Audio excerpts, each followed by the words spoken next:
All right, welcome to the next piano video. Yeah, how transposing works. Okay, so I don't have the pictures or anything in front of me of what I'm going to be adding in, so just bear with me as I'm just trying to recite information from my head here. But take a look at this picture here. Okay, so this is the major, scales chart. Look at the key of C. So you see how the key of C, the notes go in order, right? C, D, E, F, G, A, B. And then you'd have another C, and that's what makes an octave, because if you just go C to B, that's 7 notes, and then when you add the C on the end, that's the 8th note, that makes your octave. Okay, so now take a look at the piano here. You see, if I'm on this key, for example, or we'll go with I'll go on a C note here. So if I'm on this note here, and I go over to whatever the next key is, so a white key, the next one's a black one, that's called a half step. The next key is a white one, black, white, white. When you go to the very next key, those are called half steps or semitones. If you skip over one, see I'm on a C, and I skip the black one and I just go to a white one, that's called a whole step or a whole tone. I prefer the phrasing steps over tones. Now, when you have C, D, E, F, G, A, B, it actually follows a formula. I'll just say whole for whole step, half for half step. It goes whole, whole, half, whole, whole, whole, half. And all the major scales there follow that formula. And minor scales go whole, half, whole, half, whole, but I'm not into the minor scales yet. And so because they all follow the same formula, if I were to play the second note of the key of C, which would be a D, the fifth one, which would be a G, and 1. So let's say 2, 5, 1. So I have a D note, the fifth note in the key of C, which is a G, then the first note, which of course is the root note C, and I take that 2, 5, 1, and let's say I go to the key of G now. So the second note of the key of G is going to be an A, the fifth one's going to be a D, and one's going to be a G. So I have two different sets of notes, but they still follow 2, 5, 1. They're actually jumping the same frequencies back but not the exact same frequency. They're different frequencies, but the same, intervals of frequencies. So 2, 5, 1. And so 2, 5, 1 in the key of C, 2, 5, 1 in the key of G is going to sound the same. It's just one's going to be higher and one's going to be lower. So 2, 5, 1 in C is, D, G, C. So it'll sound like this.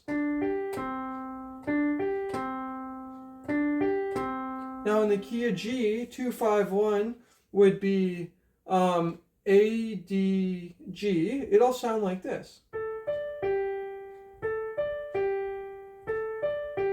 Sounds the same, it's just higher. So that's transposing. We just transpose those notes. Now when it comes to chords, take a look at this picture here. So you see in the key of C, the chord names go up by the letter names. It's just some are going to be minor, some are going to be major, the last one's going to be diminished. Chord, you can see in the picture here, chords, the first chord, the fourth chord, and the fifth chord are in every major key are always going to be major chords. Chord number 2, 3, and 6 are always going to be minor chords, and the seventh one is always going to be a diminished chord. Now, so you can see, okay, so I can see, the frequencies they connect. There's this cool connection there. Now let's take a look at chord formulas. So check this out. If I'm going to play a C chord, which is a major chord, and C major, and I go C, E, G, that's a C chord, there's a formula for it. You have you got your root note. The second note is going to be 4 half steps over. So let's count. 1, 2, 3, 4. We got the E. Then the last note is going to be 3 half steps over. 1, 2, 3. So it's root note, then 4 notes over, then 3. Every major triad chord has that same formula.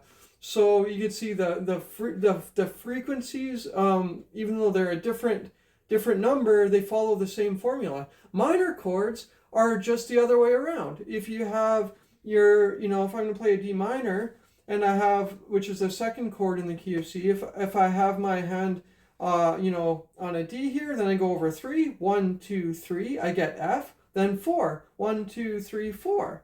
So now 3 and 4, I got D minor. So all the minor chords follow that same formula. Diminished chords are 3 and 3. They're one less total step over, and that's why they're called diminished, because they're diminished by 1/2 step. And so anyways, you could just see how it all follows the same formula, you know, and it's just to do with frequencies. And that's why knowing like what, you know, if you what number certain chords are in a key, if you know that, you can transpose to any key in your head on the fly. And so that's why it's so important to know this stuff, you know. So anyways, that's my understanding of it. I might have left out information, or when it comes to the frequency stuff, I might be slightly wrong. I haven't studied frequencies yet. That's, you know, later on my to-do list here. But yeah, that's just kind of like transposing in a nutshell and why transposing works. And so anyways, let's play a fun little transposing game here. All right, so now we kind of, you know, in a nutshell, looked at how transposing works there. Yeah, let's just play a fun little transposing game here. I'm gonna roll the dice, and I'll leave these pictures up right here for reference.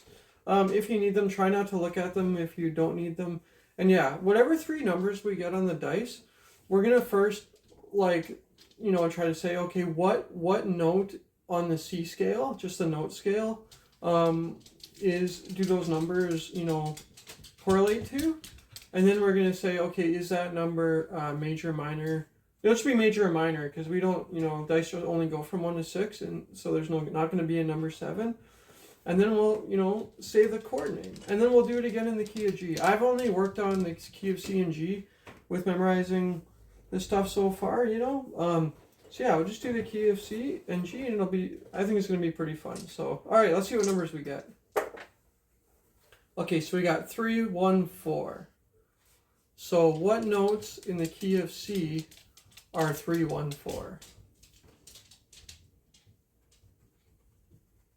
All right, so it'll be E, C, F. Now 3, 1, 4. Is 3 a major or a minor when it comes to the chords?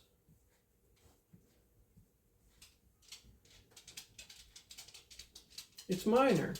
All right. Is 1 or a major or a minor in the key of C?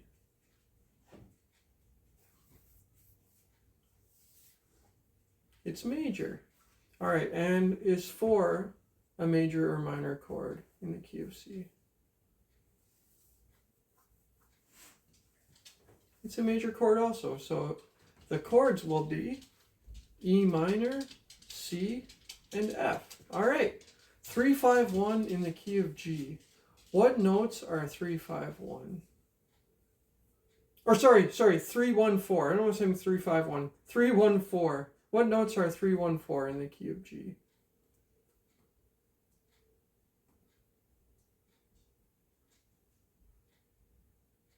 All right, so it's B, G, C. So I'm still slow at this here. Plus, it's as soon as you turn the camera on and record it, it's like, man, this is not as easy as when you don't have a camera watching you. All right, yeah. So now 3, 1, 4. We've already figured out our minor, major, major. So, and we've already figured out the notes. So we know that 3, 1, 4 is going to be B minor, G, C. All right. I'm just going to attach this photo here.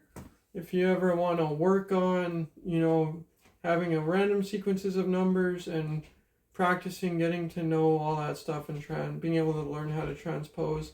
Thanks for watching the video today. Hope you have a good week.